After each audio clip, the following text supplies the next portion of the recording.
నమస్కారం, మీరు చూస్తున్నారు వాయిసెస్ ఫర్ ద సొసైటీ. నేను సహస్ర. సమ్మర్ వచ్చేసింది, విద్యార్థుల ఎగ్జామ్స్ కూడా కంప్లీట్ అయ్యాయి. ఇక తల్లిదండ్రులకు మరొక గుదిబండలాగా తయారవుతుంది. కొత్తగా జాయిన్ చేయించే పిల్లలందరికీ కూడా అడ్మిషన్స్ తీసుకోవాలంటే ఎలా ఉండబోతుంది? ఆల్రెడీ చదివే పిల్లలకి రీఎంబర్స్మెంట్ గురించి ఆలోచిస్తూ ఉంటారు.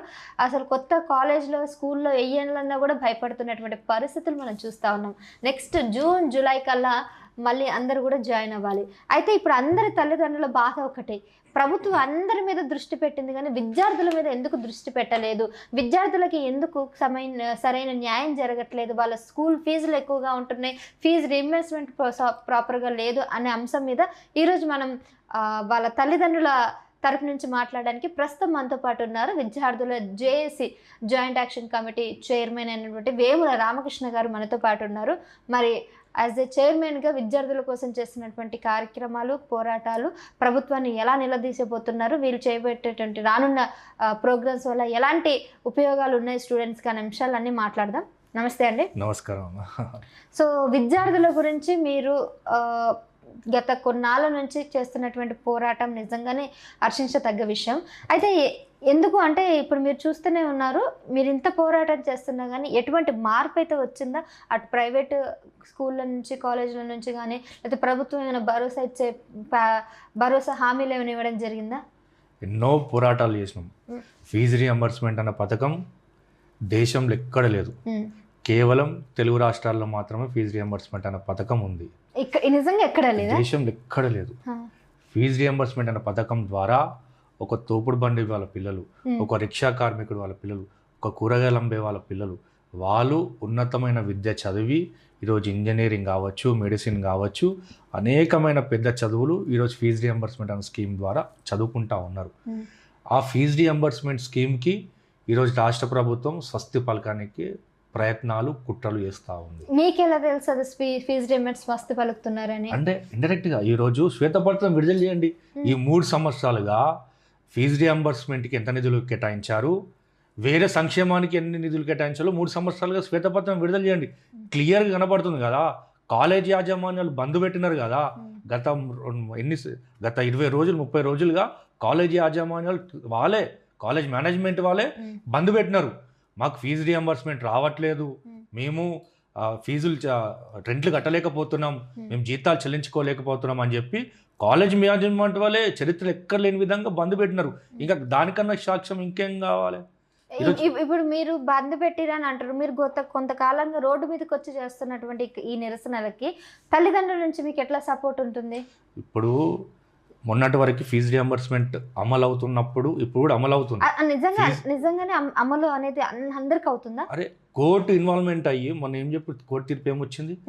అరే విద్యార్థుల దగ్గర నుంచి ఫీజులు వసూలు చేసుకోవచ్చు, రాష్ట్ర ప్రభుత్వం ఇవ్వట్లేదు కాబట్టి అని చెప్పి కోర్టు తీర్పునిచ్చింది. ఇది విద్యార్థుల హక్కులకు భంగం కల్పించినట్టే. ఈ విద్యార్థుల ఇప్పుడు ఫీజు రీఎంబర్స్మెంట్ స్కీమ్ ఉన్నందుకు విద్యార్థి కాలేజ్కి వెళ్ళాడు, ఒక కోర్స్ చేశాడు, చివరిలోకి వచ్చేసరికి సర్టిఫికేట్ తీసుకునేసరికి ఫీజు రీఎంబర్స్మెంట్ రాష్ట్ర ప్రభుత్వం ఇవ్వలేకపోతుంది. విద్యార్థులు తీసుకోవాలంటే ఒక సింగిల్ పేరెంట్ స్టూడెంటు, లేకపోతే తల్లిదండ్రులు లేని వాళ్ళు, లేకపోతే కూలినాలు చేసుకునే వాళ్ళ పిల్లలు ఈరోజు ఫీజులు కట్టగలుగుతున్నారా? ఫీజులు కట్టి సర్టిఫికేట్ తీసుకోగలుగుతారా? ఉద్యోగం వస్తే చేయగలుగుతారా? ఉన్నతమైన విద్య చదవగలుగుతారా?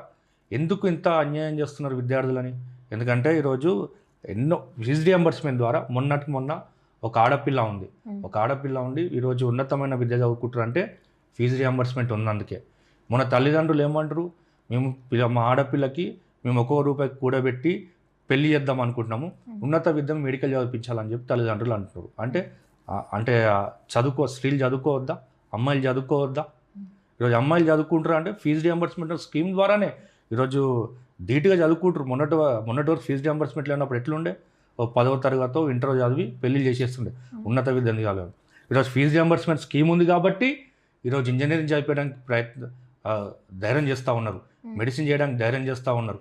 అట్లాంటిది ఇప్పుడు ఇంజనీరింగ్ చదవగలుగుతారా? తల్లిదండ్రులు ఏమంటారు, మేము రూపాయి కూడా పెట్టుకుని పెళ్లి చేద్దాం అనుకున్నాము, ఇప్పుడు మేము చదివిపిస్తే ఉన్న డబ్బులు పోతాయి, మేము ఎక్కడి నుంచి చదివించాలని చెప్పి అంటే మీరు ఏం చేయదలుచుకుంటారు? దీని ద్వారా విద్యార్థులపైన చాలా ప్రభావం చూపుతుంది. తక్షణమే రాష్ట్ర ప్రభుత్వాన్ని డిమాండ్ చేస్తూ ఉన్నాం, పెండింగ్ ఉన్న ఫీజుల బకాయిలు చెల్లించాలి. ఫీజుల బకాయిలు చెల్లించి ఈరోజు రేసింగ్ తెలంగాణ అంటున్నారు. రేసింగ్ తెలంగాణ ఎట్లయితుంది? ఇప్పుడు మెట్రో పిల్లర్కి ఒక స్టిక్కర్ వేస్తే రేసింగ్ తెలంగాణ అవుతుందా? రేసింగ్ తెలంగాణ ఎట్లయితుంది? విద్యార్థి చదువుకుంటే రేసింగ్ తెలంగాణ అవుతుంది.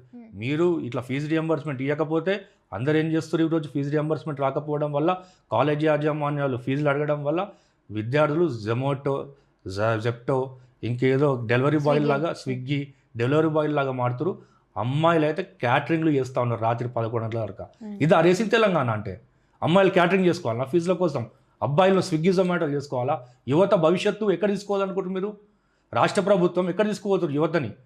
ఎక్కడ ఫీజు మీకు గాంధీ విగ్రహాలు కట్టుకోవడానికి డబ్బులు ఉంటాయి, మూసి సుందరీకరణ చేసుకోవడానికి డబ్బులు ఉంటాయి. ఇప్పుడు కాదండి, మీరు కేవలం వాటర్ గురించి ఆలోచిస్తున్నారు. మరి సొసైటీని లేదంటే పరిసర ప్రాంతాలని డెవలప్ చేయాలని మూసీ సుందరీకరణ అయితే చేపట్టారు. గాంధీ విగ్రహాలు కట్టడాలను ఆపడానికి మీరు పోరాటం చేస్తున్నారంటే ఎందుకని? అంటే గాంధీ విగ్రహాలు కట్టడానికి ఎవ్వరూ వ్యతిరేకిస్తలేరు. అక్కడ 250 మంది 2500 మంది నివసించే ఇల్లు కూల్చేసి గాంధీ విగ్రహం కడతా అంటారు. దానికి అందరు సమాజం మొత్తం వ్యతిరేకమే. నేను మీరని కాదు, ఎవరైనా ఇల్లు కూల్చేసి కడతా అంటే అందరు వ్యతిరేకిస్తారు. ఇప్పుడు డబ్బులు చెరువులో ఉంది కదా, అది చెరువు దగ్గర ఉన్నటువంటి ఇల్లు కూడా. ఇప్పుడు హిమాత్ సాగర్ దగ్గర పొంగులేటి శ్రీనివాసరెడ్డి ఇల్లు చెరువు దగ్గర లేదా? బాధ్యత చెరువు దగ్గర కట్టుకున్నాడు. మహేందర్ రెడ్డి ఇల్లు చెరువు దగ్గర లేదా? పట్నం మహేందర్ రెడ్డి గెస్ట్ హౌస్ లేదా? అది కనిపించదా రాష్ట్ర ప్రభుత్వానికి? కేవలం ఇక్కడ పేదోళ్ళు సింగిల్ బెడ్రూమ్, డబుల్ బెడ్రూమ్ ఈఎంఐలు కట్టుకుంటే ఇది కనిపిస్తుందా రాష్ట్ర ప్రభుత్వానికి? దమ్ము ధైర్యం ఉంటే పొంగులేటి శ్రీనివాసరెడ్డి ఇల్లు చెరువు పక్కకుంది, నేను చూపిస్తా, కూల్చేయండి హైదరాబాద్ పోయి. అది కూల్చడానికి చేత కాదు. పేదోళ్ళ ఇల్లుని పట్టుకొని ఈరోజు అక్కడ పోయి మేము గాంధీ విగ్రహాలు కడతాం. గాంధీ విగ్రహాలు కట్టేది ఉంటే సీఎం రేవంత్ రెడ్డి ఇల్లు ఉంది కదా జూబ్లీహిల్స్ దగ్గర, అది కూల్చేసి అక్కడ గాంధీ విగ్రహం కట్టుండి పెద్దమ్మ గుడికి పోయిన తర్వాత గాంధీ విగ్రహం చూడడానికి వస్తారు అందరూ. మీరు పేదోళ్ళ ఇంటి పైన పోయి మీరు గాంధీ విగ్రహాలు కడతాము, మేము ఇంకేదో విగ్రహాలు కడుతుంటే ఎవరు ఖజానా అని చెప్పి కడతారు. కట్టండి గాంధీ విగ్రహాలు, కాకపోతే ఇంకేదో విగ్రహాలు కట్టండి. టూరిజం స్పాట్ డెవలప్మెంట్ చేయండి, దానికి ఎవరు వ్యతిరేకం కాదు. ఇక్కడ ఫీజు రియంబర్స్మెంట్ స్కీము గండి కొట్టి మీరేమో విదేశ ట్రిప్కి డబ్బులు ఉంటాయి, ఎమ్మెల్యేల జీతాలకి డబ్బులు ఉంటాయి, చైర్మన్ జీతాలకు డబ్బులు ఉంటాయి, కలెక్టర్ ఆఫీసు కట్టుకుని డబ్బులు ఉంటాయి, కొత్త క్యాంప్ ఆఫీసు కట్టుకుని డబ్బులు ఉంటాయి. కానీ రాష్ట్రంలో ఒక్కటి కూడా సంక్షేమ హాస్టల్ సొంత భవనాలు లేవు. ఇప్పటికీ అద్దె భవనాలు కొనసాగుతున్నాయి. ఒక్కొక్క గదిలో 30 నుంచి 40 మంది అబ్బాయిలు ఉంటా ఉన్నారు. అబ్బాయిల హాస్టల్స్ అబ్బాయిలు, అమ్మాయిల హాస్టల్స్ అమ్మాయిలు ఉంటా ఉన్నారు. ఒక్కొక్క రూమ్లో మరి ఒక్కటి కూడా ప్రైవేట్ బిల్డింగ్ లేదు. కాలేజ్ ఇప్పుడు హాస్టల్ ఉన్న ఓనర్లు ఏమంటున్నారు? కరెక్ట్ ఎగ్జామ్స్ టైం చూసి కాల్ చేయండి అంటున్నారు. ఎందుకంటే సంవత్సరం నుంచి మాకు రెంట్ రాలేవు, మీరు కాల్ చేయండి అంటే విద్యార్థులు ఎక్కడ పోవాలి? విద్యార్థులు ఎక్కడ పోతారు? రాష్ట్ర ప్రభుత్వం తక్షణమే మీరు సంబరాలకి, మెస్సీ షోలకి, అందాల పోటీలకి, లేకపోతే మూసిస్తున్నారు ఇక్కడ ఇవన్నీ గాంధీ విగ్రహాలకి డబ్బులు కాదు కేటాయించాల్సింది, విద్యార్థుల పక్షాన ఉన్నారు. ఈరోజు విద్యాశాఖ మంత్రి ఉన్నాడా? ముఖ్యమంత్రి ఇప్పుడు విద్యాశాఖ మంత్రి కూడా ఆయన హ్యాండ్ ఓవర్ లో ఉన్నారు. అంటే కమిషన్ అయితే పెట్టారు కదా, విద్యా కమిషన్, ఆకునూరు మురళి గారు ఇదంతా కూడా చూసుకుంటా ఉన్నారు. సీఎం ఎందుకు సీఎం కమిషన్ పెట్టుండి?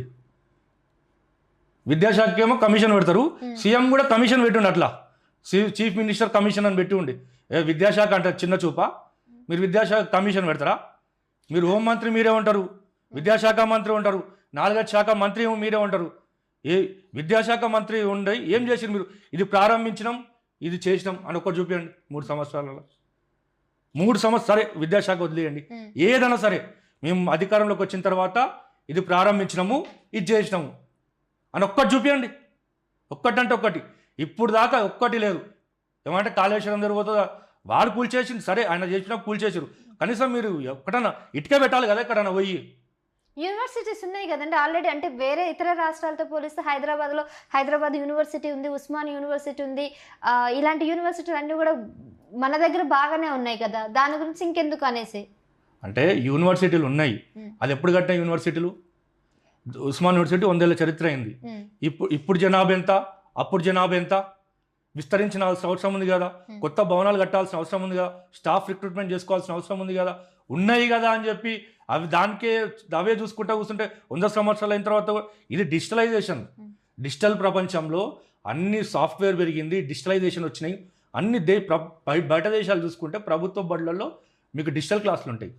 రాష్ట్ర ప్రభుత్వం, కార్పొరేట్ ప్రభుత్వాలకు డీటుగా డిజిటల్ క్లాసులు పెట్టండి. ఎవరొద్దు అంటున్నారు మిమ్మల్ని? ఒక డిజిటల్ క్లాసులు పెట్టరు, ఒక టీచర్ రిక్రూట్మెంట్ ఉండదు, డైలీ బేస్ టీచర్ లాంటి ఇదేమో లేబరా? డైలీ బేస్ టీచర్లు అని తీసుకుంటున్నారు, పార్ట్ టైం టీచర్లు అని చెప్పి తీసుకుంటున్నారు. అది ఏంది? ఇది టీచర్ రిక్రూట్మెంట్ ఏంది? జాబ్ క్యాలెండర్ వేస్తున్నారు. జాబ్ క్యాలెండర్ ఎక్కడ పోయింది? టీచర్ దాదాపు 3,500 పైగా స్కూళ్ళు మూసేసారు. మీకు ఎట్లా తెలుసు అన్ని స్కూళ్ళు? తెలంగాణ రాష్ట్రం ఏర్పాటైన తర్వాత ఇప్పటి వరకు దాదాపు 3,500 నుంచి 4,000 స్కూల్స్ మూసేసారు. నివేదికలు చూసినాం, అన్ని రకాలుగా మేము తీసుకొని చూసాం కాబట్టి 3,500 నుంచి 4,000 స్కూల్ వరకు మూసేసారు. దానికి కారణం ఏందని అడిగితే టీచర్ లేరు అంటారు, స్టూడెంట్స్ రావట్లేదు అంటారు. స్టూడెంట్స్ రావట్లేదు అని అంటే మరి టీచర్ లేరు కాబట్టి స్టూడెంట్స్ రావట్లేదు. మౌలిక వస్తువులు లేవు స్కూల్స్లో. టాయిలెట్స్ లేకపోతే అమ్మాయిలు ఎవరైనా పంపుతారా? తల్లిదండ్రులు ఎవరైనా పంపుతారా? టాయిలెట్స్, మినిమం బేసిక్స్ టాయిలెట్స్ లేకపోతే ఎవరైనా పంపుతారు? కేవలం రియల్ ఎస్టేట్ పెంచుకోవడానికి, లేకపోతే అక్కడ ఉన్న ఎమ్మెల్యేలకో లేకపోతే చైర్మన్లకో ఆ ప్రభుత్వ, ఎందుకంటే పాతకాలంలో ప్రభుత్వ పాఠశాలకు అన్నిటికీ పెద్ద పెద్ద గ్రౌండ్స్ ఉండేవి. ఆ గ్రౌండ్స్ మీద కనుబడి ఈ ప్రభుత్వ పాఠశాలలో పిల్లలు లేరన్న సాకుతోటి ప్రభుత్వ బడులను మూసేస్తా ఉన్నారు. ఇటు రాష్ట్ర ప్రభుత్వం డిమాండ్ చేస్తూ ఉన్నాం, ప్రభుత్వ బడులను కార్పొరేట్ విద్యా సంస్థలకు ధీటుగా తీర్చిదిద్దాలి, డిజిటల్ క్లాసులు ఏర్పాటు చేయాలి. ముఖ్యమంత్రి అవసరమైతే ప్రభుత్వ బడులకు పోవాలి, అతను మధ్యాహ్న భోజనం తినాలి. ప్రతి రాష్ట్రంలో ప్రతి దేశంలో ముఖ్యమంత్రులు పోయి మధ్యాహ్న భోజనం తింటే ఈయన మాత్రం సెక్రటరియట్లో ఉండి ఆయన నీలోఫర్ కేఫ్ దాక్కుంటుంటాడా? రాష్ట్ర ప్రభుత్వం ముఖ్యమంత్రి పోవాలి, సంక్షేమ హాస్టల్కి విజిట్ చేయాలి. అసలు ఈ మధ్యాహ్న భోజనం వల్లనే లేజీగా అయిపోయి పిల్లలు పెద్దగా చదువు మీద కాకుండా తిండి కోసం వస్తున్నారు, తినేసి వెళ్ళిపోతున్నారు అని ఇంకొంతమంది వాదిస్తున్న వాళ్ళు ఏం చెప్తారు? తప్పుడు ఆరోపణలు అవన్నీ. భోజనం కోసం పిల్లలు, ఆ సైకాలజీ ఏ పిల్లలకు కూడా ఉండదు, భోజనం కోసం తిని వెళ్ళిపోవాలని. టీచర్లు మరి గడ్డు బీక్తున్నారా? ప్రిన్సిపల్ గడ్డు బీక్తున్నారా? అక్కడ సెక్యూరిటీ వాళ్ళు గడ్డు బీక్తున్నారా? పిల్లలు భోజనం చేసి ఇంటికి వెళ్ళిపోతుంటే మీరు ఏం చేస్తున్నారు అంటే దీని అర్థం ఏంది? విద్యా సంస్థల మీద పర్యవేక్షణ లేనట్టు క్లియర్గా అర్థమవుతుంది కదా. పిల్లలు భోజనం తిని వెళ్ళిపోతున్నా అంటే సినిమా థియేటరా, పెళ్ళా, దావతా, ఏంది ఇది? భోజనం తిని వెళ్ళిపోతున్నా అంటే దావత్ చేస్తురా స్కూల్లో? ఏమైనా యాన్యువల్ డేనా, ఫంక్షనా? పిల్లలు ఎట్లా తినిపోతారు? డిసిప్లిన్ ఉండాలి. డిసిప్లిన్ స్టూడెంట్స్ పెంచాలి. ఒకప్పుడు టీచర్స్ ఎట్లా పెంచేది, స్టూడెంట్స్ ఎట్లా చేసేది? క్రమశిక్షణ లోపల జరుగుతుంది అన్ని విద్యా సంస్థలలో. రాష్ట్ర ప్రభుత్వం కూడా ఈరోజు ఇంటర్ విద్య చూసుకోవచ్చు. ఈరోజు ఇంటర్లో ఈరోజు డిగ్రీకి మనం కౌన్సిలింగ్ ద్వారా మనం అడ్మిషన్స్ వస్తాయి, దోస్తులు అప్పుడు అడ్మిషన్ చేసుకోవాలి. ఇంజనీరింగ్కి ఎంసెట్ ద్వారా అడ్మిషన్ చేసుకోవాలి కౌన్సిలింగ్ ద్వారా. ఆఖరికి మెడిసిన్ కూడా నీట్ ద్వారా అడ్మిషన్ ఉంటుంది. ఆఖరికి గురుకుల పాఠశాల కూడా ఆన్లైన్లో అడ్మిషన్ చేసుకోవాలి. ఎందుకు ఇంటర్మీడియట్కి ఆన్లైన్లో అడ్మిషన్ ఉండదు? ఎందుకు ఒక్క పర్మిషన్ తీసుకుంటారు, 4-5 బ్రాంచ్లు నడుపుతారు? రోడ్ యువతలు ఒకటి అంటే 1 buy 1 get 1 free అన్నట్టు. ఇదంతా విద్య మొత్తం కూడా ఒక వ్యాపారం. ఇంటర్మీడియట్ వాళ్ళకి, బోర్డ్ ఆఫ్ ఇంటర్మీడియట్ వాళ్ళకి ఎప్పుడు తెలుస్తుంది సంఖ్య? ఎప్పుడైతే ఎగ్జామ్స్కి దరఖాస్తు పెట్టుకొని ఫీజు కట్టుకుంటారో అప్పుడు తెలుస్తుంది మాకు ఇంతమంది సంఖ్య ఉన్నారని చెప్పి. ఒక్కొక్క బిల్డింగ్లో 200 ఉంటుంది కెపాసిటీ, 400-500 మందిని ఒక్కో బిల్డింగ్లో పెట్టుకుంటారు. ఇదేనా రాష్ట్ర ప్రభుత్వం దగ్గర ఉండాల్సిన చిత్తశుద్ధి? ఏది పర్యవేక్షణ? కమిషన్ ఏం చేస్తుంది? కేవలం పెద్ద పెద్ద బడా వ్యాపారవేత్తలకి, విద్యా వ్యవస్థ నడిపే వాళ్ళకి మాత్రం కొమ్ముగాస్తురా? ఎందుకు ఇంటర్మీడియట్ అడ్మిషన్లని ఆన్లైన్లో పెట్టరు, ఆన్లైన్ ద్వారా చేసుకోరు? ఫేక్ కాలేజీలు ఎందుకు ఎంకరేజ్మెంట్ చేస్తారు? దిల్షుక్ నగర్లో పర్మిషన్ తీసుకుంటాడు వాడు, అప్సి కూడా నడుపుతాడు. ఏమంటే దిల్షుక్ నగర్ కాలేజ్ పేరు పైన హాల్ టికెట్ అలాట్మెంట్ అవుతుంది. ఇదేనా విద్యాశాఖ పైన పర్యవేక్షణ? ఇదేనా విద్యాశాఖ పైన చేసే కమిషన్ నివేదిక? రాష్ట్ర ప్రభుత్వాన్ని డిమాండ్ చేస్తూ ఉన్నాం. అదేవిధంగా బోర్డ్ ఆఫ్ ఇంటర్మీడియట్ కూడా ఉంటేనే ఖచ్చితంగా పర్మిషన్ ఇవ్వాలి, ఒక నిబంధన ఉంటేనే. ఈ మధ్య దీంట్లో ఇంటర్మీడియట్ ఇంకెటువంటి లోటుబాట్లు ఉన్నాయి మీరు గమనించినవి? మేజర్ ఇదే, ఒక్కదానికి పర్మిషన్ తీసుకుంటారు, 4-5 బ్రాంచ్లు నడుపుతారు. ముందు ఒకటి, దాని ముందే ఆపోజిట్ ఇంకోటి నడుపుతారు. ఏమంటే గర్ల్స్ బాయ్స్ అని చెప్తారు, అంటే ఇంకో బ్రాంచ్ పెట్టినట్టుగా దానికి పర్మిషన్ ఉండదు. అంటే ఒకటే కాలేజ్ లో కాకుండా ఒక దాంట్లో గర్ల్స్ సెక్షన్, ఒకటి బాయ్స్ సెక్షన్, ఒకదానికి పర్మిషన్. ఒక పెట్రోల్ బంక్ పెడితే ఒకదానికి పెట్రోల్ బంక్ పర్మిషన్ ఇస్తారు తప్ప రోడ్ అవతల ఒకటి, రోడ్ యువతల ఒకదానికి పర్మిషన్ దేంట్లో ఇవ్వరు. కానీ ఇంటర్మీడియట్లో మాత్రమే ఒక్కదానికి పర్మిషన్ పెట్టుకొని అటొకటి ఇటొకటి, లేకపోతే అటొకటి ఇటొకటి, ఒకటి ఏసీ క్యాంపస్, ఒకటి నాన్ ఏసీ క్యాంపస్, ఒకటి గర్ల్స్కి, ఒకటి బాయ్స్కి, ఒకటి అద్దాల మేడ, ఒకటి మీడియం క్లాస్ వాళ్ళకి, అట్లా రకరకాలుగా ఇంటర్మీడియట్ తప్ప. దీంట్లో ఇన్ని రకాల వేరియేషన్స్ ఉంటాయి. స్టూడెంట్స్ అందరికి కూడా సమానం క్లాసెస్ ఉండవా? రకరకాలుగా ఉంటాయి దీని లోపల పోగానే జేఈ ట్రిపుల్ అదైతే విన్నా నేను. అరే అట్లా గవర్నమెంట్ దాంట్లో పెడితే బాగుండు. ఇన్ని కోర్సులు ఇంటర్మీడియట్లు ఉండే కోర్సులు గవర్నమెంట్ దాంట్లో మాత్రం మామూలు ఇంటర్మీడియట్ ఉంటుంది 2-3 ఎప్పుడో 1990లో ఏర్పాటు చేసిన కోర్సులు ఉంటాయి. మొన్నటికి మొన్న ఒక 4-5 పెంచినట్టు ఆ కోర్సులు తప్ప ఇంకేం ఉండవు. అదే ఇంటర్మీడియట్ ప్రైవేట్ కాలేజ్కి వచ్చేసరికి రకరకాల కోర్సులు, కొత్త కొత్త కోర్సులు. వాడు ఏం చెప్తాడో తెలియదు, ఫీజు అడుగుతాడు, కోర్సు పెడతాడు. ఆ కోర్సు దేనికి పనికొస్తుంది? ల్యాప్టాప్ ఇస్తాడు, బుక్కులు ఇస్తాడు, డ్రెస్ అంటాడు, అది అంటాడు, ఇది అంటాడు, అద్దాల మీద చూపిస్తాడు. తల్లిదండ్రులు ఏమనుకుంటారు, అరే మేము చదువుకోలేదు కదా, మా పిల్లలన్నా చదువుకుంటారు పోనీ అని చెప్పి ఈరోజు ఫీజులు కట్టుకుంటే తల్లిదండ్రులు చూస్తుంటే బాధ అనిపిస్తుంది. ఎందుకంటే ఉన్న ఇల్లు అమ్ముకొని ఫీజులు కడుతురు, పుస్తలతాడు అమ్ముకొని ఫీజు కడుతురు. ఎందుకంటే మేము చదువుకోలేకపోయినాం, మా పిల్లలన్నా మంచి చదువుకోవాలి అని చెప్పి తల్లిదండ్రుల ఆలోచనని, సెంటిమెంట్ని వీళ్ళు క్యాచ్ చేసుకొని తల్లిదండ్రులను అప్పుపాలు చేస్తారు విద్యాసంస్థలు, కార్పొరేట్ విద్యాసంస్థలు. రాష్ట్ర ప్రభుత్వం ఏమో సినిమా చూసుకుంటా కూర్చురు, ఎంజాయ్ చేస్తూ ఉన్నారు. ఒక విద్యాసంస్థలు దోపిడీ చేస్తుంటే రాష్ట్ర ప్రభుత్వం ఉన్న అధికారులు, మంత్రులు సినిమా చూసుకుంటా కూర్చుంటున్నారు. ఎందుకు చర్య తీసుకోరు? ఈ విద్య ఒక వ్యాపారం అయిందని ఎన్నో రోజుల నుంచి మనం మాట్లాడుకుంటున్నటువంటి అంశం ఇది. ఇప్పుడు కాదు, నా చిన్నప్పటి నుంచి స్కూల్లో ఇప్పటికి కూడా ఒక ఎల్కేజీ పిల్లని ఒక అడ్మిషన్ తీసుకోవాలంటే కనీసం ₹1,00,000 డొనేషన్స్ అని అంటున్నారు. ఇంత ప్రైవేట్ స్కూల్లో ఇంత దోపిడీ జరుగుతుంటే ప్రభుత్వాలు ఎందుకు ఇంత నిర్లక్ష్యంగా ఉన్నాయి? వాటి మీద ఎందుకు అడ్డు చర్యలు తీసుకోవట్లేదు? ఇప్పుడు కార్పొరేట్ విద్యా సంస్థలు నడిపించేటోళ్ళంతా రాజకీయ నాయకులు. మెయిన్ ఇదే రీజన్. వాళ్ళ పార్టీలో కార్పొరేట్ విద్యా సంస్థలు నడిపించే వాళ్ళంతా రాజకీయ నాయకులు, రాజకీయ కబంధంలో ఉండిపోయింది విద్యా సంస్థలంతా. వాళ్ళు ఏజ్ చెప్తే అది, ఎన్ని కాలేజ్ నువ్వు మా పార్టీకి వస్తే నీకు ఎన్నైనా పర్మిషన్, నువ్వు మా పార్టీలో భాగస్వామ్యం అయితే నువ్వు ఎన్ని పర్మిషన్ అంటే అన్ని పర్మిషన్లు. అక్కడ ఎల్కేజీ నుంచి పీజీ వరకు, ఇంజనీరింగ్ వరకు అటానమస్లో పర్మిషన్లు ఇచ్చేస్తారు. ఎన్నంటే అని స్కూల్లో పర్మిషన్లు ఇస్తారు. కేవలం పార్టీలో జాయిన్గా నీకు పర్మిషన్ తీసుకో. విద్యని మొత్తం వ్యాపారం చేసారు. విద్య ఒక సామాన్య కుటుంబం ఈరోజు ఇంజనీరింగ్ చేసే పరిస్థితులు లేదు. ఎంబీబీఎస్ చేయగలుగుతారా? ఇప్పుడు మీ ఫ్యామిలీలో, మా చిన్న ఫ్యామిలీలో ఎంబీబీఎస్ చేయగలుగుతారా? ఎంబీబీఎస్ కోసం ఇతర దేశాలకు వెళ్ళి చదువుకునే పరిస్థితి వస్తుంది. ఇక్కడ ఎక్కువ ఫీజు, బయట అయితే తక్కువ ఫీజు అని రష్యాకో, చైనాకో, ఫిలిపైన్స్కో పిచ్చి దేశాలకు పోయి చదువుకుంటారు. పోనీ అక్కడేం వాల్యుబుల్ ఉంటుందంటే అది కూడా కాదు. అంటే పేరుకి ఎంబీబీఎస్ బయట దేశాలు చదువుకుంటారు, కానీ భారతదేశంలో ఎంబీబీఎస్ చదవాలంటే కోట్లలో పక్కకు పెట్టినా కూడా ఇక్కడ ఉన్న వాళ్ళకి వాల్యూ ఎక్కువ ఉంటుంది, ఇక్కడ చదువుకున్న వాళ్ళకి విలువ ఎక్కువ ఉంటుంది. ఇక్కడ ఎంబీబీఎస్ అంటే బయట దేశాలలో చాలా డిమాండ్ ఉంటుంది ఇక్కడ ఎంబీబీఎస్ అంటే, ఎందుకంటే అట్లా పునాది అంత గట్టిగా ఉంది. ఎంబీబీఎస్ ఇక్కడ పేద విద్యార్థులు చదువుకునేటట్టు కూడా గవర్నమెంటే ప్రతి జిల్లాలో మెడికల్ కాలేజ్ పెట్టాలి. మెడికల్ కాలేజ్తో పాటు మెడికల్ హాస్పిటల్ కూడా పెట్టాలి. దాని ద్వారా ట్రీట్మెంట్ చేస్తారు, దాంట్లో కూడా స్టడీ జరుగుతుంది. కాబట్టి జిల్లాకు ఒక మెడికల్ కాలేజ్ రాష్ట్ర ప్రభుత్వం శాంక్షన్ చేయాలి. ఇప్పుడు లేవు అంటే మీరు మీ పర్యవేక్షణలో అంటే జిల్లా, ఇప్పుడు గాంధీ యూనివర్సిటీ కానీ లేదంటే ఉస్మానియా యూనివర్సిటీ కొన్ని కాలేజెస్ అయితే ఇక్కడ మెడికల్ యూనివర్సిటీ ఉన్నాయి. గాంధీ మెడికల్ కాలేజ్ ఎప్పుడు కట్టిరమ్మా? దాదాపు 100 సంవత్సరాలు అయిపోయి ఉండొచ్చు. ఉస్మానియా మెడికల్ కాలేజ్ కూడా దాదాపు 100 సంవత్సరాలు అయిపోయాను. అప్పుడున్న జనాభా ఎంత, ఇప్పుడున్న జనాభా ఎంత? పెంచాల్సిన అవసరం ఎంతైనా ఉంది. అప్పుడున్న జనాభాకి ఇప్పుడున్న గాంధీ హాస్పిటల్ సరిపోతుందా? మొన్న కోవిడ్ టైంలో చూసినాం ఏం చేసిరు. గాంధీ హాస్పిటల్ సరిపోక స్టేడియంస్లో పెట్టిరు. రాష్ట్ర ప్రభుత్వానికి గాంధీ హాస్పిటల్ పేరు ఉండాలి, ఉస్మానియా హాస్పిటల్ పేరు ఉండాలి, దాన్ని మార్చమని అంటలే.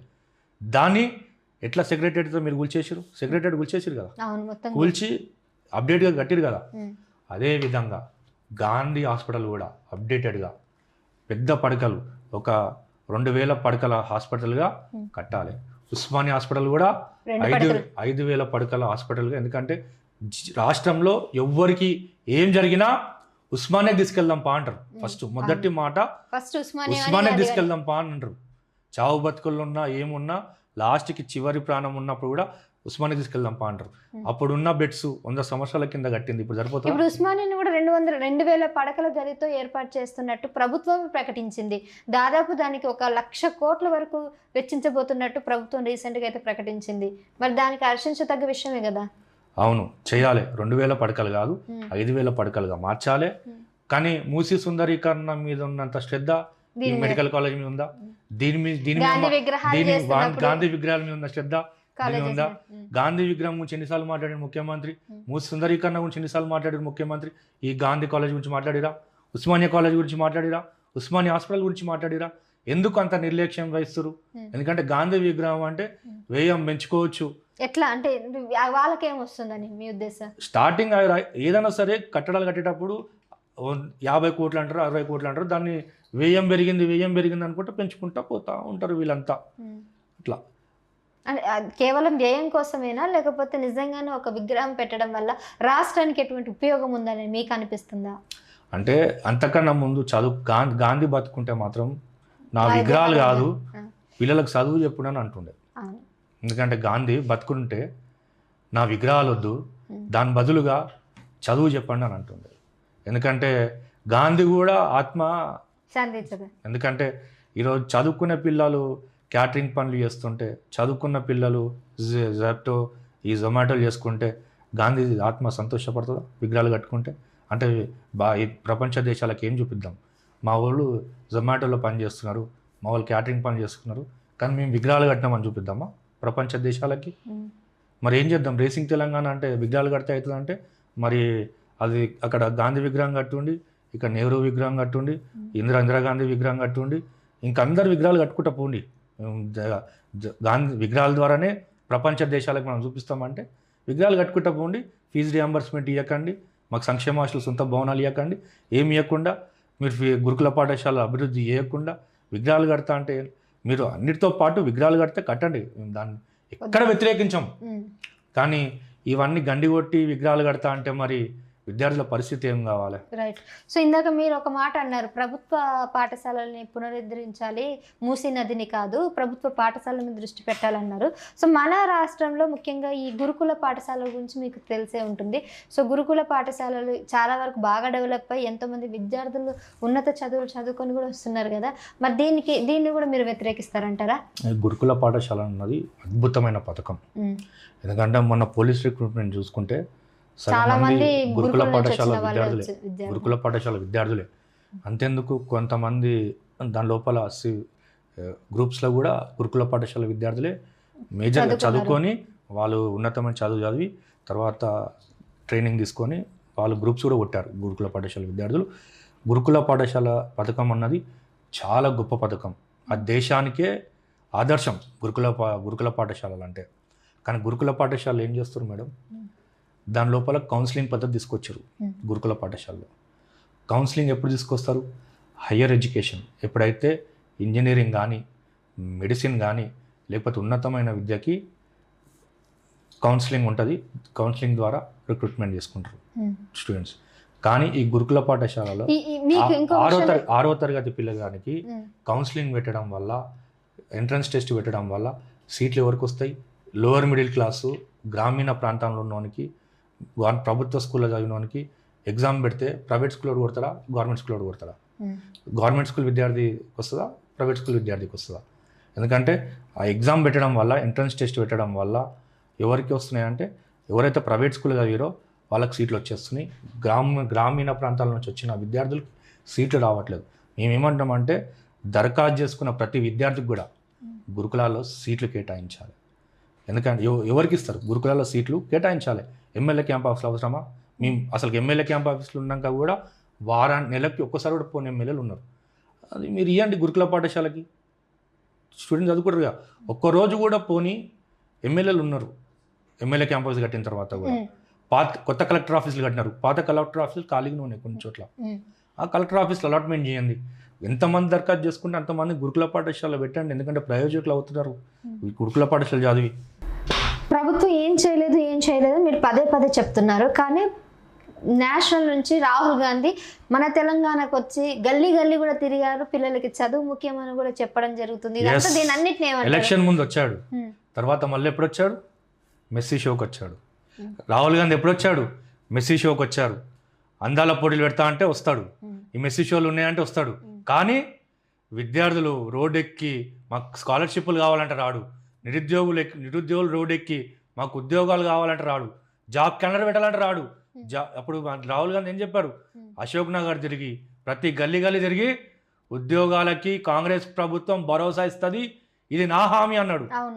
ఇప్పుడు ఎక్కడ పోయిండా రాహుల్ గాంధీ? ఎక్కడ పోయిండు?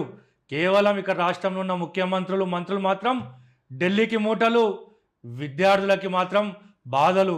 ప్రతి చోట విద్యార్థులు ఈరోజు ఉద్యోగాలు వస్తాయేమో అని చెప్పి అశోక్ నగర్లో, దిల్షుక్ నగర్లో రూములు రెంట్కి తీసుకొని ఒక్కొక్క రూపాయి కూడబెట్టుకొని రెంట్లు కట్టి 5 రూపాయల భోజనం చేసుకొని గడ్డాలు పెంచుకొని పెళ్ళిళ్ళు చేసుకోకుండా, అమ్మా నాకు నోటిఫికేషన్ వస్తుంది, వచ్చిన తర్వాత మిమ్మల్ని అందరినీ నేను చూసుకుంటా, తర్వాతనే పెళ్లి చేసుకుంటాను గడ్డాలు పెంచుకొని పుస్తకాలకు పురుగులై రోజు అశోక్ నగర్లో వాళ్ళ బాధ చూస్తే మరి ఉద్యోగాలు ఎప్పుడు వస్తాయి, నోటిఫికేషన్లు ఎప్పుడు వస్తాయి? నోటిఫికేషన్లు వచ్చినా దాని లోపల ఏదో విధంగా అవకతవకలు జరుగుతాయి. కోర్టులకు వెళ్తుంది, కోర్టులకు వెళ్ళిన తర్వాత మళ్ళీ అది ఆగిపోతుంటే ఎంత బాధాకరం. ఈరోజు ఫీజు రియంబర్స్మెంట్ ఇవ్వకపోవడానికి కూడా కారణం అదే. ఎందుకంటే ఫీజు రియంబర్స్మెంట్ ఇస్తే డిగ్రీ చేస్తాడు, ఇంజనీరింగ్ చేస్తాడు, పీజీ చేస్తాడు, మళ్ళీ ఉద్యోగాలు కావాలని చెప్పి మళ్ళీ రోడ్ ఎక్కుతాడని చెప్పి ఆ కుట్రతోటే రాష్ట్ర ప్రభుత్వం ఫీజు రియంబర్స్మెంట్ ఇస్తలేదు. ఫీజు రియంబర్స్మెంట్ ఇవ్వకుండా విద్యార్థులకు అన్యాయం చేస్తారు. ఇప్పుడు విద్యార్థులు రోడ్డుకి ఎక్కి ఉద్యోగం కోసం అని ఒక ఆలోచనతో ఫీజు రీయింబర్స్మెంట్ తీసేస్తారు అనేది తప్పండి. ఎందుకంటే ఇచ్చినా ఇవ్వకపోయినా నిరుద్యోగ సమస్య అయితే ఎక్కువనే ఉంది తెలంగాణలో, అవునా కాదా? రోజుకి నిరుద్యోగ సమస్య. ఈ రోజు రాష్ట్రంలో 2 లక్షలు ఖాళీగా ఉన్నాయి. చాలా మంది రిటైర్మెంట్ నెలకి దాదాపు ఒక 10-15 వేల మంది రిటైర్మెంట్ అవుతూ ఉంటారు. మళ్ళీ ఖాళీగా ఉంటాయి. ఇక్కడ విద్యార్థులు కూడా పాస్ అవుట్ అవుతూ ఉంటారు. వాళ్ళకు ఉద్యోగాలు కావాలి, వీళ్ళకి ఉద్యోగాలు ఫిల్ చేయాలి. రాష్ట్ర ప్రభుత్వం కాంట్రాక్ట్ బేస్ని పెంచి పోషిస్తూ ఉంది. కాంట్రాక్ట్ ఉద్యోగాలను పెడతా ఉన్నారు. ప్రతి డిపార్ట్మెంట్లో కాంట్రాక్ట్ పెంచి పోషిస్తూ ఉన్నారు. ఇక్కడ ఫీజు రియంబర్స్మెంట్ ఇస్తే ఉన్నతమైన విద్య చదువుతాడు, చదువుకున్న తర్వాత ఉద్యోగం కావాలని రోడ్ ఎక్కుతారు, నిరుద్యోగ సమస్య పెరుగుతుంది. ఇది ఎటుపోయి మనకే మిడకు చుట్టుకుంటా అని చెప్పి రాష్ట్ర ప్రభుత్వం కుట్రలో భాగంగా ఈరోజు ఫీజు రియంబర్స్మెంట్, స్కాలర్షిప్లు ఇవ్వట్లేదు. ఇస్తే మళ్ళీ విద్యార్థులందరూ నిరుద్యోగులు అవుతారు. నిరుద్యోగులు అయిన తర్వాత మళ్ళీ మన ప్రభుత్వం కేసులు వస్తుందని చెప్పి రాష్ట్ర ప్రభుత్వం కుట్రపూర్వకంగా ఫీజు రియంబర్స్మెంట్ అనే స్కీము ఎత్తివేసే ప్రయత్నం చేస్తూ ఉంది. మొన్నటికి మొన్న హైకోర్టు డైరెక్షన్ ఇస్తుంది. ఏమనంటారు? విద్యార్థులు రాష్ట్ర ప్రభుత్వం ఫీజు రియంబర్స్మెంట్ ఇవ్వట్లేదు కాబట్టి విద్యార్థుల దగ్గర మీరు ఫీజులు వసూలు చేయండి అని చెప్పి రాష్ట్ర హైకోర్టు డైరెక్షన్ ఇచ్చింది.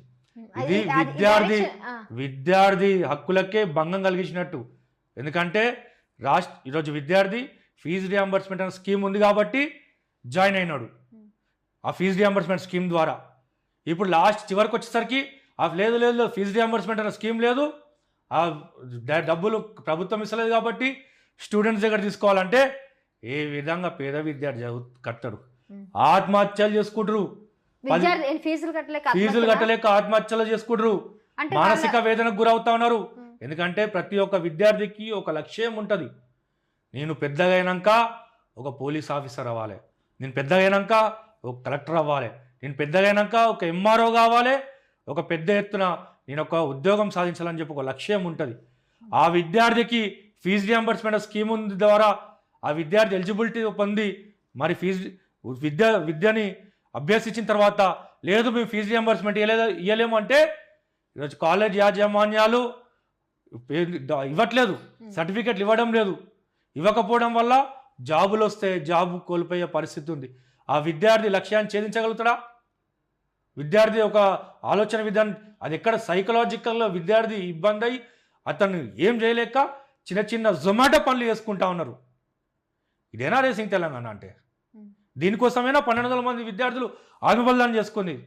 ఈ జొమాటోలు, ఈ స్విగ్గీలు, ఈ ర్యాపిడోలు, లేకపోతే అమ్మాయిలు వచ్చేసి క్యాటరింగ్ పనులు చేసుకోవడం అనగా తెలంగాణ 1200 మంది విద్యార్థులు ఆత్మబలిదానం చేసుకున్నది.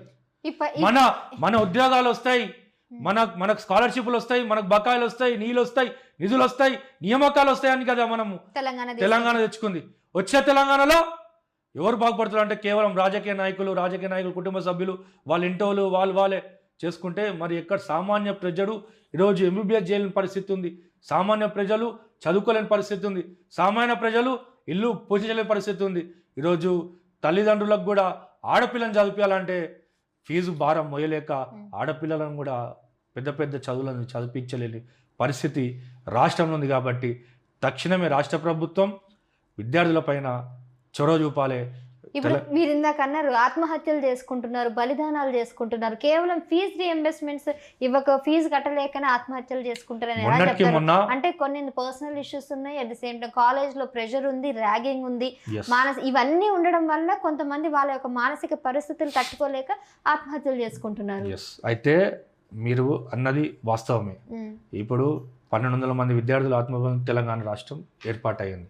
మొన్న స్కాలర్షిప్ల కోసం గ్రేస్ మార్కులు వేయాలంటే, అంటే ప్రతి గ్రేస్ మార్కులు ఇస్తారు ఎగ్జామ్స్ ముందు. గ్రేస్ మార్కులు వేయాలంటే కాలేజ్లో పిల్లలందరూ 50 మంది ఉంటారు. నువ్వు ఫీజు కట్టలేదు కదా, నీ గ్రేస్ మార్కులు ఏమని చెప్పి 10 మంది ముందు అవమానిస్తా విద్యార్థి తెల్లారి కాలేజ్కి వస్తాడా? నన్ను 10 మంది ముందర, అమ్మాయిల ముందర నన్ను ఫీజు కట్టలే అని చెప్పి నన్ను లేపి నన్ను గ్రేస్ మార్కులు వేయను నీకు అంటే ఆ విద్యార్థి తెల్లారి కాలేజ్ పోతాడా? నేను ఫీజు కట్టలే పోతున్నాను అందరి ముందు లేపుతున్నా అని చెప్పి షేమ్గా ఫీల్ అయ్యి కాలేజ్కి వెళ్ళట్లేదు. షేమ్గా ఫీల్ అయ్యి కాలేజ్కి వెళ్ళట్లేదు. అదేవిధంగా ఈరోజు హాల్ టికెట్లు ఇచ్చేటప్పుడు, ప్రాక్టికల్స్ వేసేటప్పుడు ఫీజులు లేవు, నువ్వు ఆడ వెయిట్ చేయి, అందరు ప్రాక్టికల్ చేసుకుంటుంటే నువ్వు ఆడ వెయిట్ చేయి అని చెప్పి అక్కడ వెయిట్ చేపిస్తున్నారు. రికార్డ్ సబ్మిషన్ చేసేటప్పుడు సార్ నా రికార్డ్ తీసుకోండి సార్ అంటే, నువ్వు ఇంకా ఫీజు కట్టలేగా, నీ రియంబర్స్మెంట్ రాలేదా, వస్తే నువ్వు తీసుకో కానీ మాకు ఫీజులు కట్టు అని చెప్పి రికార్డ్ సబ్మిషన్ దగ్గర సార్ తీసుకోండి అని బట్టీలు వాడాల్సి వస్తుంది. ఈ విధంగా ఇంత అవమానం జరిగితే విద్యార్థి పోతాడా కాలేజ్కి? ఇన్ని విధాలుగా అవమానాలు చేస్తుంటే మేనేజ్మెంట్. ఇంకా కొన్ని స్కూల్లో పిల్లలు అయ్యప్ప మాల వేసుకొచ్చారని చెప్పేసి అయ్యప్ప మాల బట్టలు ధరిస్తే కనుక ఇక్కడ అలో లేదని పంపించిన సందర్భాలు ఉన్నాయి. ఇలాంటి మీ దృష్టికి వచ్చాయా? ఇవన్నీ తరచూ జరుగుతూనే ఉంటాయి. స్టూడెంట్స్ చాలా మటుకు అయ్యప్ప మాలలు వేసాము అని చెప్పి చాలా మందిని ఇంటికి పంపిస్తారు. కానీ అప్పట్లాగా ఇప్పుడు తగ్గినారు.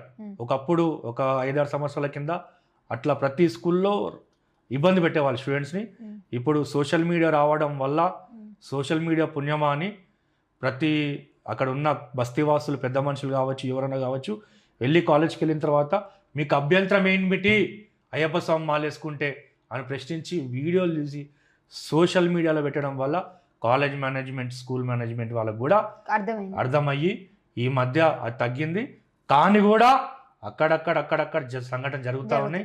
అట్లా ఎవరైనా మేనేజ్మెంట్ అట్లా చేస్తే మాత్రం వాళ్ళ పైన కఠిన చర్యలు తీసుకుంటాం.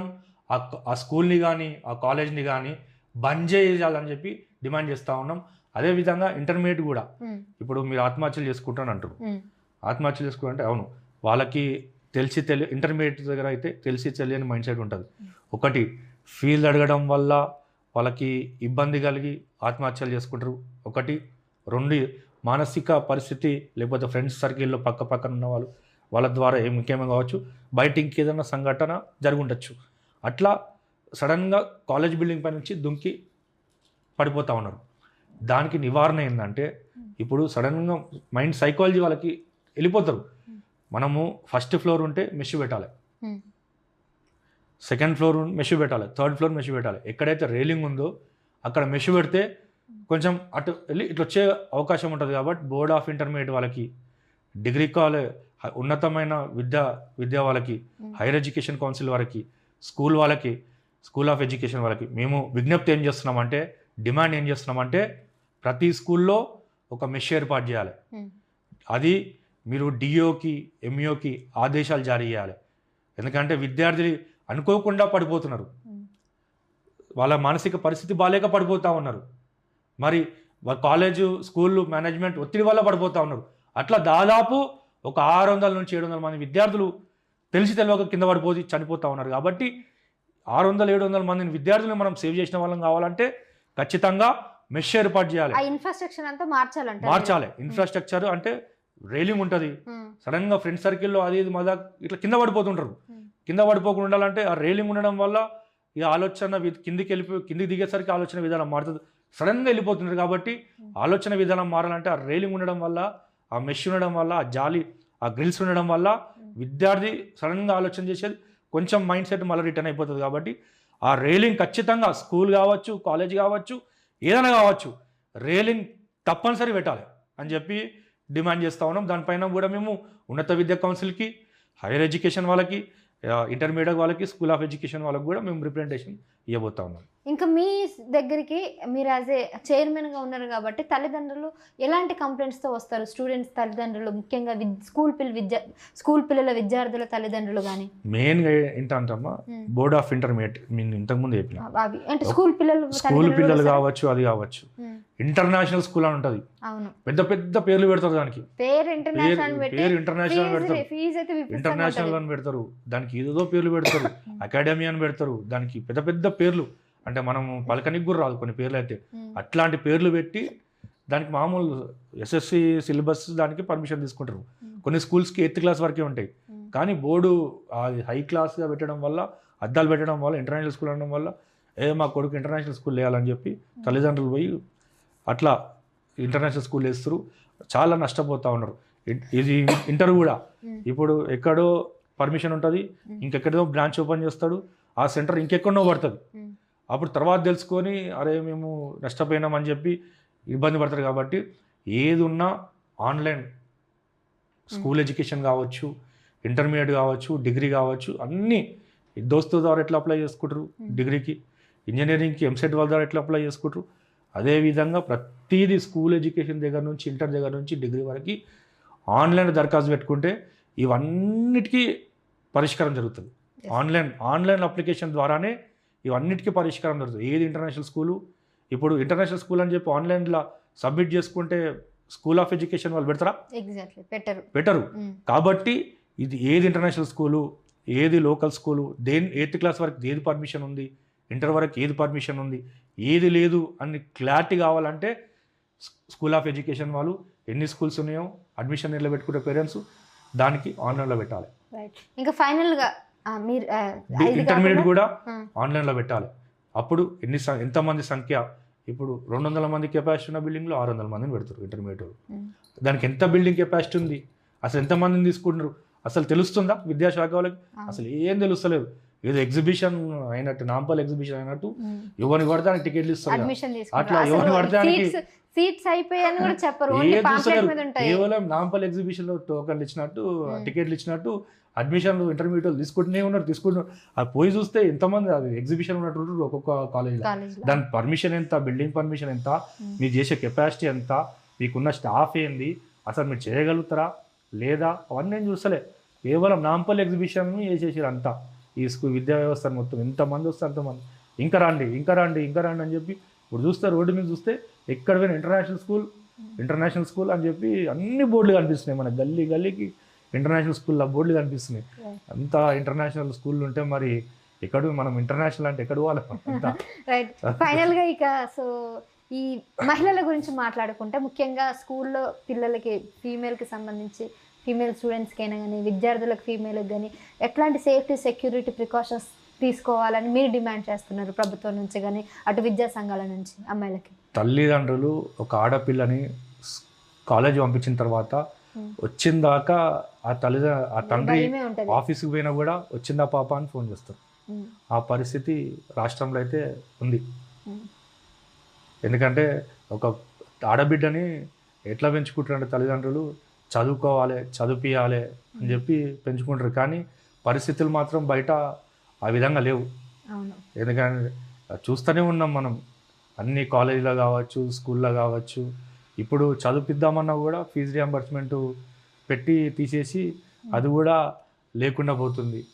రాష్ట్రంలో అనేకమైన ఇబ్బందులు మహిళల మీద చాలా ఉన్నాయి కాబట్టి రాష్ట్ర ప్రభుత్వం కూడా, ఎందుకంటే మహిళల పైన సపరేట్ పర్యవేక్షణ పెట్టి డిగ్రీ కాలేజీలకు కూడా మహిళలకి ఇప్పుడు ఎట్లయితే కోర్టు ఉమెన్స్ ఉందో ఆ విధంగా జిల్లాకు ఒక ప్రభుత్వ కాలేజీలు, డిగ్రీ కాలేజీలు మహిళలకి సపరేట్గా పెట్టినప్పుడే. ఎందుకంటే ఒక స్త్రీ చదువుకుంది అనుకో, ఆ ఇల్లు బాగుపడుతుంది. ఆ ఇల్లు బాగుపడడం వల్ల ఆ మండలం బాగుపడుతుంది. ఆ మండలం బాగుపడడం వల్ల జిల్లా బాగుపడుతుంది. జిల్లా బాగుపడడం వల్ల రాష్ట్రం బాగుపడుతుంది. రాష్ట్రం ద్వారా ఈ దేశం బాగుపడుతుంది అని చెప్పి ఒకప్పుడు జ్యోతిరావు పూలేనే స్వయంగా వాళ్ళ భార్యకి చదువు నేర్పించి ఆమెని మొట్టమొదటి ఉపాధ్యాయులుగా తీర్చిదిద్దు. కాబట్టి ఇంట్లో ఒక మగ మనిషి చదువుకుంటే కేవలం ఆ ఇల్లే బాగుపడుతుంది, కానీ ఆడపిల్ల చదువుకుంటే మాత్రం ఈ దేశం మొత్తం బాగుపడుతుంది. కాబట్టి రాష్ట్ర ప్రభుత్వం కూడా మహిళల పక్షాన్ని ఆలోచించి ఎట్లయితే కోటి ఉమెన్స్ కాలేజ్కి చాకలి ఐలమ్మ పేరు పెట్టిరు కదా, అదేవిధంగా ప్రతి జిల్లాలో ఒక వీరవనిత ఉంటుంది. ఆ వీరవనిత పేరు తీసుకొని, ఆ ఉద్యమకారురాల పేర్లు తీసుకొని ప్రతి జిల్లాకు ఒకటి అట్లా కోటి ఉమెన్స్ కాలేజ్ ఉంటే ఇదే రాష్ట్రం నెంబర్ 1 రేసింగ్ తెలంగాణ ఏదైతే ముఖ్యమంత్రి అనుకుంటుండగా అట్లా రేసింగ్ తెలంగాణ ఎందుకు కాదు, బరాబర్ అవుతుంది రేసింగ్ తెలంగాణ. ప్రతి చాకలి ఐలమ్మ యూనివర్సిటీ ప్రతి జిల్లాలో పెట్టుండి రేసింగ్ తెలంగాణ అవుతుంది. చరిత్రలో మిలిగిపోతారు ముఖ్యమంత్రి గారు. అట్లా జిల్లాకొకటి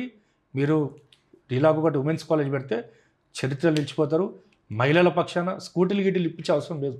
ఇస్తా అంటున్నారు కదా, 150,000 మందికి ఈవీ స్కూటర్లు ఇస్తానని భరోసా ఇస్తున్నారు కదా స్టూడెంట్స్ అందరికి. స్కూటీలు ఎక్కడ ఇస్తారమ్మా? స్కూటీలు ఇచ్చే పరిస్థితి ఉందా? వాళ్ళే చెప్తున్నారు స్కూటీలు ఎంతమందికి ఇస్తారని. ఇందాకనే ఒక మన కాంగ్రెస్ లీడర్ వస్తే ఏం చేస్తున్నారు సార్ మహిళల కోసం అంటే, ఖచ్చితంగా 2,500 ఇస్తాం, కాస్త టైం పడుతుంది, ఈ లోపు స్టూడెంట్స్ అందరికి స్కూటీలు 150,000 మందికి ఈవీ స్కూటర్లు అయితే పంపిణీ చేస్తుందని చెప్తున్నారు. అది 4వ సంవత్సరం అయిపోవాలి స్కూటీలు ఇవ్వాలంటే. 5 సంవత్సరాల టర్మ్లో 4వ సంవత్సరం ఎండింగ్ వస్తున్నప్పుడు మేము ఆ మాట ఇచ్చినాం కాబట్టి ఇస్తున్నామని చెప్పి ఏదో జిల్లాకు 10 మందికో 20 మందికో ఇచ్చి మొత్తానికి ఇచ్చినట్టు అది క్రియేట్ చేస్తారు తప్ప, ఇది స్కూటీలు ఇస్తే రాష్ట్రం ఉంటుందా? రాష్ట్ర ప్రభుత్వం ఖజానా సరిపోతుందా?